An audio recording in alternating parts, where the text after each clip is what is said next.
It might be stating the obvious, but your car's tyres are incredibly important.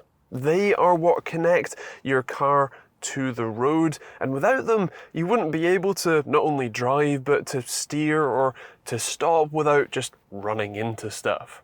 They are a very crucial part of your car, and they're something that a lot of people don't necessarily know all that much about, and so I thought it was a good idea to give you a rundown of pretty much everything that at least the average person needs to know about their tyres, including all of the information you'll need to know to buy both some new ones when you need them, what you should be checking to see if you do need them, and the sorts of different types and styles as well, so that you can know which ones are going to be best suited to you. I think it makes sense to start with the size of the tyre, as it's both pretty much the key piece of information you need to be able to purchase new ones, but also because it is literally stamped on the side of the tyre, and it's nice and easy to understand as well. What you're looking for on the sidewall of your tyre is a string of letters and numbers that looks something like this. Mine reads 255/35 ZR19 96Y in some brackets. That string is pretty much, like I said, the key piece of information you need to purchase some new tyres, beyond the style and type, but we'll get into that in a second. But let me explain that string, as it's quite easy to understand, but also more complicated than it needs to be. The first number, 255 in my case, is the width of the tyre in millimeters. That is, like I said, just how wide your tyre is, and that's quite important to get right for your wheel size. The next number, the /35, is what's called the aspect ratio, which is essentially just the height of the sidewall of the tyre, how tall the outer edge sits compared to the wheel rim, or just how tall it is in general. And that is expressed as a percentage of the width of the tyre. It's probably more complicated than it needs to be, but in my case, I have, like I said, 255mm wide tyres, and the sidewalls are 35% of 255, which is 89.25mm, which is how tall my sidewalls are. The next thing you'll see is normally just an R. That just means that it is a radial construction tyre, as in it has bands around the circumference, around the radius, to hold it all in place. You can, especially on some more specialist areas like, say, classic vehicle tyres, for example, you can find the older style of cross-ply tyres, where the plies are, well, diagonally across the carcass, but those are a lot more rare to find. Most tyres you'll find on modern vehicles will all be radial, so you'll see an R there. In my case, I have a ZR, which used to mean that it was a high-speed, high-performance tyre, but these days isn't as much of a serious measure. Most manufacturers don't bother to include that anymore, although some still do, as a sort of a little, kind of way to make the tyres feel just a little bit more special than, say, some other ones that might have similar overall specs but are not quite in the higher price categories. The number next to that, so in my case the ZR19, is just the diameter of your wheels, of your rims, which in my case are 19 inches, but you're likely to see anything from sort of 14 up to 22 or higher these days, and it just depends on how big your rims are. And the last bit, in my case the 96Y in brackets, the number there is the load rating. That is how much weight you can put through your tyres. In my case, 96 equates to 710 kilograms of load per wheel, which is on the sort of medium to higher end. Some lighter vehicles will likely have, well, lower load ratings, as they're just generally lighter and they're less likely to be sort of performance vehicles, and so less weight being thrown around on them, but they'll be suited to your car nicely. And the letter at the end, that is the speed rating. Now, the speed rating system seems to have been sort of updated and changed over the years, so it actually maxes out at Y in brackets, which is what I have, and that means that my tyres are rated for over 186 miles an hour, specifically 186 miles an hour plus. The standard Y is up to 186, and then there are a number of other categories below that, with other categories like H or W being quite common, especially these days. While we're talking about the markings on the side of your tyres, there are a couple others that you might want to know about. The main one is the dot marking, which is often just a 4-digit number. It's actually 2 pairs of numbers that's often in a slightly inset sort of oval. Occasionally, in my car's case or my tyre's case, it can be attached to some letters as well, but it will generally say DOT or DOT and then have at very least those 4 numbers. The first 2 of those numbers are the week that the tyre was manufactured, and the second 2 numbers are the year it was manufactured. So if it says 2820, then that tyre will have been manufactured in the 28th week of 2020, which means you can know how old those tyres are and how likely they are to be hardened and stiff and start to crack and generally wear. And you should also know that some tyres can also have some of their own markings on them. For my tyre's case, I have tread wear, traction and temperature ratings right on the tyres. You should know that these are manufacturer provided, effectively marketing claims. In theory, they are relatively useful bits of information, but in practice, they're not any standards, or there's no, guaranteed testing to prove any of those stats. They are something that the manufacturer can kind of rate whatever they want, and so they shouldn't necessarily be taken as gospel. So if you know the size of your tyres, the next thing you'll need to know, or the other key bit, is what type of tyre you're buying. They generally fit into a few main categories. You'll find all season, summer or winter being the main ones, with a few other special cases like mud or snow, ice, sand, those sorts of very much all-terrain off-road tyres.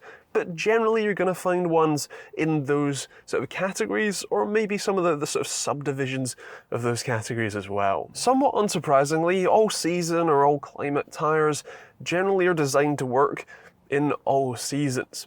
You do trade off some sort of maximum grip level, and they're still not the absolute best option, but they are the best sort of all-rounder. They're the sort of tyre that you can stick on and not have to worry about your tyres pretty much at any point trying to swap them out for between summer and winter sets or anything like that. They'll generally just work all year round in the vast majority of conditions, and for normal road users, they're perfectly fine. Summer tyres, on the other hand, are quite specifically designed more to work in warmer temperatures. The general recommendation is 7 degrees Celsius or above, and they're generally not as good at water dispersion, which means in heavy rain seasons and kind of when it's really wet, they're generally going to give you a worse time driving on them, lower grip, more chance of, say, hydroplaning, where your tyre sits up on top of the water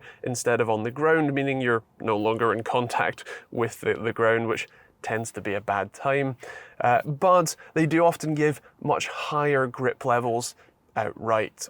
You can also find some subdivisions of this category like ultra high performance or UHP tyres, like I have, which often come with some other benefits of being, say, low profile, which give you lower sort of noise, vibration and harshness ratings.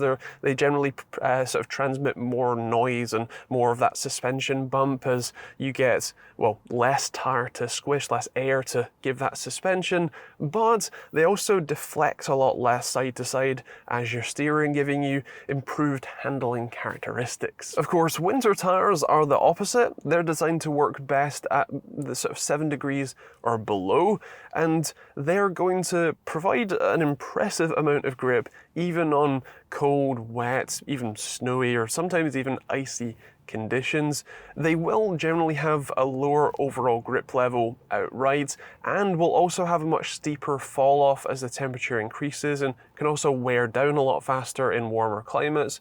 But if you are running, summer and then winter tires, you are technically getting the sort of best performance possible. So it's up to you there. There is also one other sort of category that you might have heard of called run flats. These are often an extension of the sort of economy or all-season tires, but the name run flats is almost a bit of a misnomer. Technically it is true, but they're not the bulletproof tires you can, fire a load of bullets into and then, just keep driving. They should really be called reinforced sidewall tires because that's what they are.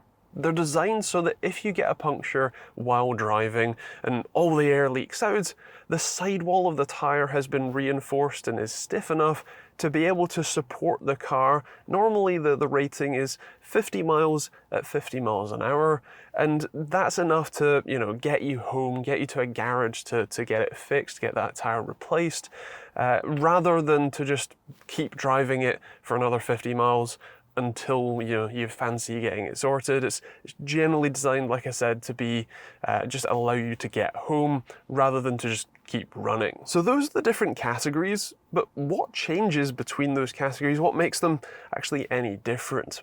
Well, there are generally two main sort of major changes that happen. The first one is to the compound of rubber, the actual formulation, how it's designed to stick at different temperatures, what sort of characteristics it has. For say summer tires, that rubber is generally designed so that it needs to be heated up, or it needs to be at least somewhat warm to be able to be that sort of sticky rubber to stick to the ground. What that generally means is that when it is hot, you generally get more grip than any of the other compounds because you've heated it up, you've sort of expanded it, you've made it much more like glue rather than just a relatively sticky surface outright. And so that's why, your summer tires are generally going to be much grippier overall. It's worth noting that while many tires do list a sort of temperature range that they're effective in, that range isn't just a flat line, it's a curve. And if you were to give, these are all examples, hypotheticals, but to give you a rough idea, if you plotted, say, a winter tire, that's going to have very good grip even down at relatively low temperatures, but as the temperature rises, the grip level will slowly fall off, up to a point where you then basically get no grip because they're just burning up. Whereas, say, an all-season tire, it's going to have a lower grip level down at the really low temperatures, but it's going to have a higher overall grip level, and that range is much wider, although again, it's still going to have a relatively sharp fall off at those higher temperatures. And then if you plot, say, a summer tire, well, that is going to have basically no grip at lower temperatures, but a much higher overall peak and a much taller range where it can get to hotter temperatures without having that fall off. And then a high performance or even a racing tire is going to again have even worse low temperature characteristics, but is going to be even better at going even harder, even higher, even longer, even faster, all that jazz. The other major difference in the types of tires is what's called the tread pattern. That is the style, that is the grooves that are literally cut into the face of the tire to allow it to grip effectively, especially in, let's say, adverse conditions. If you're looking at something like an all-season tire or even a winter tire, you're generally going to find that it has quite a lot of relatively large grooves cut into it. That is so that all of the water that can just be standing on the road will be able to be evacuated out from under the tire to keep the contact patch, the actual bits of rubber that contact the road, in contact with the road. Whereas if you look at a summer, especially a more high performance tire, you're going to find a lot less grooves and they're going to be a lot smaller overall. That's because the more rubber you have contacting the ground, the better grip you're going to have in normal, perfect conditions on a dry, sunny, warm day.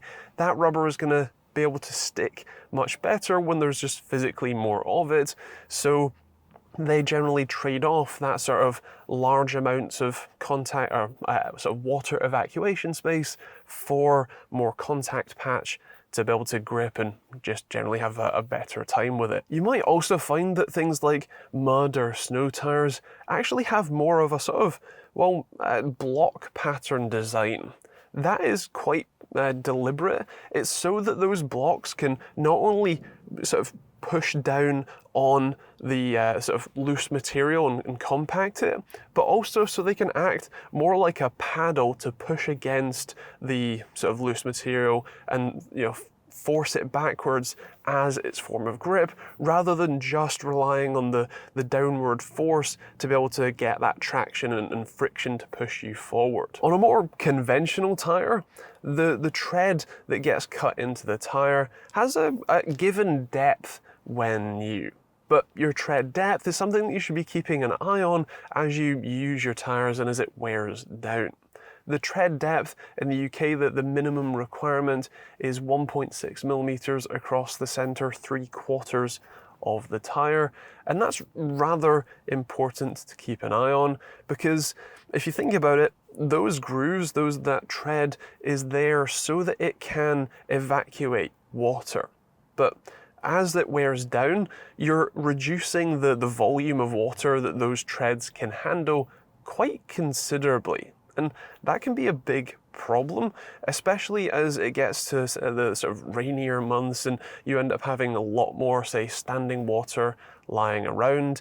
If you have kind of worn down tires a lot closer to that 1.6 millimeter limit, then you have considerably less volume of space in your tires to be able to evacuate that water, and then you're going to end up having a worse time. Things like I said, hydroplaning can be more common, and especially if you're on more like summer tires like me, then it can be really sketchy. Luckily, it's really easy to check your tread depth. You don't need any tools to do it, and it only takes literally a couple seconds. All you do is hook your finger into any of the normally 3 grooves that are on your tire, and then just run your finger around until you feel one of the tread wear indicators, the little bumps in that groove. If the groove is flush with the outside of the tire, you need to replace them immediately, but if you have plenty of meat above that groove or that bump, then you're generally good to go. And the final thing I want to mention is your tire pressures. Now, I've done an entire video explaining everything you need to know about those, including how to find them on your vehicle, what sort of pressures and adjustments you should make, so do check that out in the cards above. But a few key points: your tires will likely have a maximum PSI rating on them, but that is not a recommendation. That's not what you should fill them to. Your car determines what pressures all of your tires should be. You'll generally find either in your owner's manual or more likely a sticker or a plaque in your door jambs that tells you, based on the load rating of the vehicle, and sometimes even the speed and things like your fuel economy, what pressures to fill them to. For example, if you have a lot of people and luggage in the car, or you're, say, towing something, you generally want to use a higher pressure. Whereas if it's, say, it's just you and your friend or whatever and no luggage, then you can get away with a lower pressure in general. Also, things like the climate and temperature can and potentially should affect what pressures your tire are at. So, for example, in colder climates, it can be a good idea to air down your tires by a couple PSI to get a little bit better grip, whereas in, say, warmer climates, you can relatively happily increase the pressure slightly and still maintain a perfectly reasonable level of grip. So I think that's a good, hopefully somewhat cursory understanding of everything you need to know about your tires, and give you enough information to be able to make informed decisions on what tires you should be buying, and even just what to do to keep an eye on them and make sure that you're staying safe out on the roads. I hope the video has been useful, informative, interesting, all that jazz. If you have any questions, suggestions, I've got anything wrong, or you just want to mention anything else, feel free to leave those in the comments down below. You can also check out more videos from me with that subscribe button and hit the bell notification icon. And like I said, I've got a number of other videos, including that tire pressures explained video that you can check out in the cards above on the end cards as well. Otherwise, that's kind of it. If you want to support the channel, you can pick up a hoodie or t-shirt like this one, or use some of the affiliate links, like the Amazon affiliate link in the description down below. And yeah, that's it. Thanks for watching. Hope you enjoyed it. We'll see you on the next video.